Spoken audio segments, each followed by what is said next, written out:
staying in the Western Conference. Let's go at the top. Let's talk about a team that's actually been good. Well, actually been good for most of the season until a very recent dip in form. The Denver Nuggets. And James, are the Denver Nuggets fool's gold? I should write for a newspaper. It's clever. It's clever. Yeah, I kind of think so, to be completely honest, man.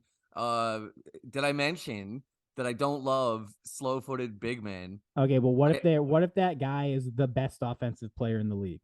Well, then you build your team around him and you hope for the best. Definitely, right? Okay.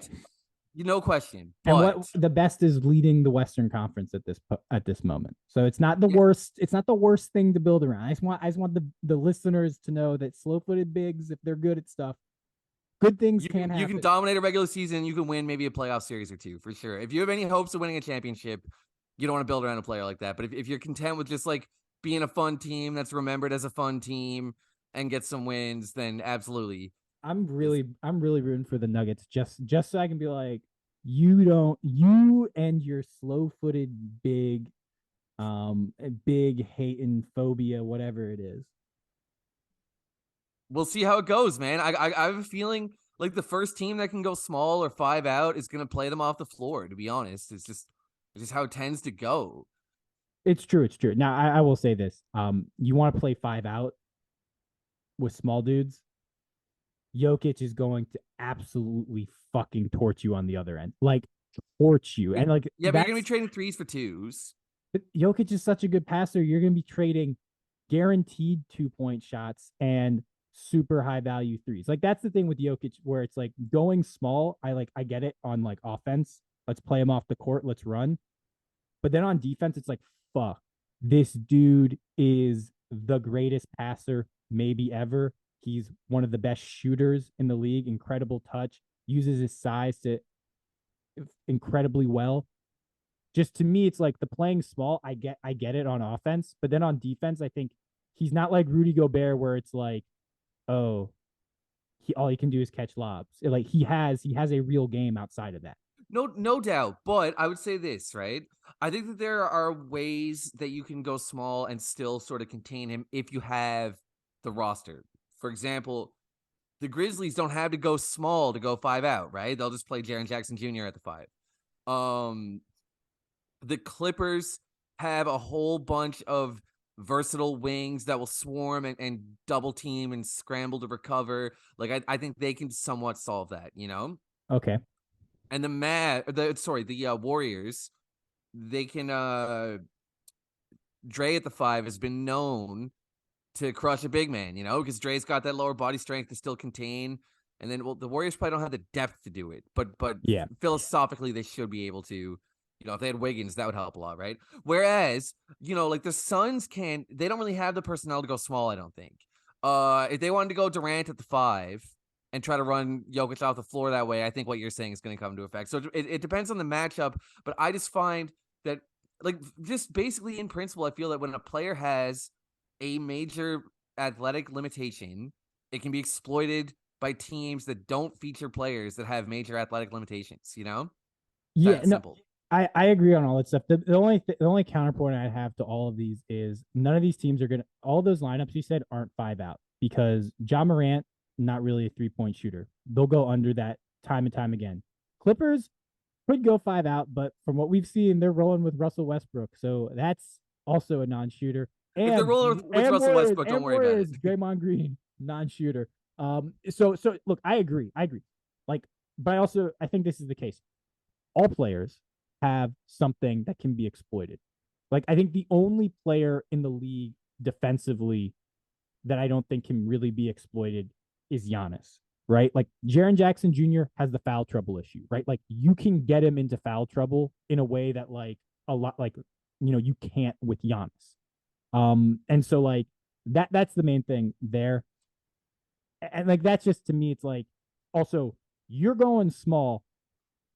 Like, if you're not hitting your shots, you're losing those minutes. Like, you basically have to go small and hope that you're hitting your shots, because and as I said earlier, Jokic is going to come down there and be like, oh, Draymond Green, one of the best defenders of all time, food. He's just gonna look at him and say food. And we know Jokic likes to eat, right? I mean, like, I just feel like, broadly speaking, I feel like every year there are these conversations about like, well, in theory, you can make this type of player work this way, or but what about this and that? And then without fail, the team that wins the championship does not feature a slow ass big, like it just like does they're not built around their offense isn't entirely reliant on a okay, defensively weak big man. okay. I Never think happens. that's I think actually this part of the conversation we should explore because also before we get off that, so Draymond Green shutting down Jokic last year in that first round series where Jokic averaged 31 points per game on 57 and a half shooting from the field. So like that's my point is that like and that team didn't have Michael Porter Jr. or Jamal Murray on. I'm just saying Jokic offensively cannot be stopped. He is an unstoppable juggernaut. And I agree with you. He has defensive limitations. I'm never going to argue with that at all. The question is, does it make sense to try to go after his defensive limitations and potentially give the best offensive player in the league a route to torch you? I don't think so. And that's basically to me the equation these teams will have to do. They might go small for stretches and it might work, but I also think teams are gonna if they could try to go small, there'll be stretches where they absolutely get destroyed because you missed three straight open threes. That's totally normal, even from a good team.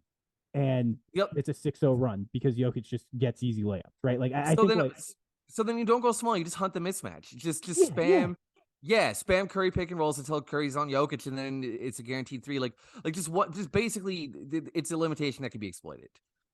I agree. And all these teams in the West have limitations that can be exploited. I think the thing is like, are the Nuggets fool's gold? Maybe. Do they have flaws? Definitely. But I think the thing that people aren't giving credence to is the idea that every team in the Western Conference kind of has fucking significant flaws. It's why no team is actually good or super Yeah, the good. West is really weak this year. That is true. I don't know if it's weak as much as it's not great, right? Like I think like that's the big difference. Like the West is actually super fucking good. Like the Trailblazers are what the 13 seed. Like that's a Yeah, good 13 seed you're historically. right. Like they have Dame The- Lillard. It's the- just like the top is like okay. Like the Nuggets are good, but like they haven't proven to be great. no, yeah, the West is deep. There's a lot of good teams in the West, but like it just feels like the NBA champion this year is almost definitely going to come from the Eastern Conference, and Yeah, there are like three championship quality teams in the Eastern Conference, and I'm not sure if there's a team that I see as championship quality in the Western Conference. So yeah, it's not usually the way it is. yeah. So the Nuggets, the reason why we're asking are they fool's gold is because over the first 65 games, they were cooking. They're cooking with some Serbian gas, some Serbian natural gas. It was some tasty like I have no idea what they make in Serbia, but it probably sounds like blakva or something. Yeah, Uh, probably delicious too. yeah. So and then over their past 7 games, they've gone 2-5. They beat the Nets. The score was closer than the game really was. They were up like 15 or 18 in the fourth quarter, and they kind of let them get back in, and then they took control of the game again. So everyone's been freaking out. Jokic has lost the MVP, even though he's been posting basically the same numbers he's been posting all season over the stretch, but he can't win the MVP now because the Nuggets had a bad 7 games. And I wanted to just like see what's going on here. And basically the defense has gotten worse and the offense has gotten slightly worse. That's how you go 2-7 or 2-5. Not that complicated. But really, to me, their bad stretch was just it felt like they're playing with a little bit less effort and they got a little bit unlucky in the 3-point shooting variance. So their first 65 games, opponents shot 34.6%. Maybe there was some luck in that, maybe not. Last seven, 36.9%, right? Like that small increase that matters. And then the big thing is defensive rebounds, right? Like defensive rebounds to me is an effort and focus thing. First 65 games, 77.3% defensive rebound percentage. Last seven, 73.6, right? So, and then their effective field goal percentage dropped off by 1.2%, but like that will happen over 7 games. I think the Nuggets, like, I don't think this past 7 games means anything to how good they were. Like, if over those first 65 games, if you thought this team was going to win the West for sure, you should probably stick stick with that take. I don't think these past 7 games really expose anything other than a team that wrapped up the 1 seed, long fucking season, maybe just took their foot off of, or took it out of, third gear and moved it down to second. But that's my feeling on that. Do you have any other comments about the Nuggets and their ability to win the West? Like, if do you think they're the best team in the West? Just period. Like, do you think this is the best team in the West, I regardless think of the that matchup thing? on paper, I like a healthy Suns team a little better. But we're not likely to get a healthy Suns team, I don't think. So short of that, yeah, I would say probably I think the Nuggets are the best team in the West. I think they're the best. I do agree that like they're not this elite juggernaut. I mean, once again, people are I think their main issue. I don't think their main issue is Jokic. I think their main issue is who's their second best player, right? Like it's probably been Aaron Gordon this season. But if your second best player probably has been Aaron Gordon, you know what team's second best player were Aaron Gordon? Those Magic teams with Vucevic that were the Yeah. 8 seed, right? So like I think putting the limitations of this team's ceiling on Jokic, I think is the wrong way to look at it. In my opinion, it's more just like, well, who's their second best player, right? Because if their second best player was Paul George, do you think this team wins a championship, or do you think this team gets out of the West? I don't, to be honest, but it certainly has a better chance. It certainly has a better chance. Really, Uh, you don't think that team gets out of the West? oh, sorry. No, I do think they get out of the West. No, I do think they get out of the West. I just think that there are a couple teams in the East that will still beat them. Yeah. I mean, well, the Bucks are absurd, and I think that's the perfect segue to our Yeah. final talking point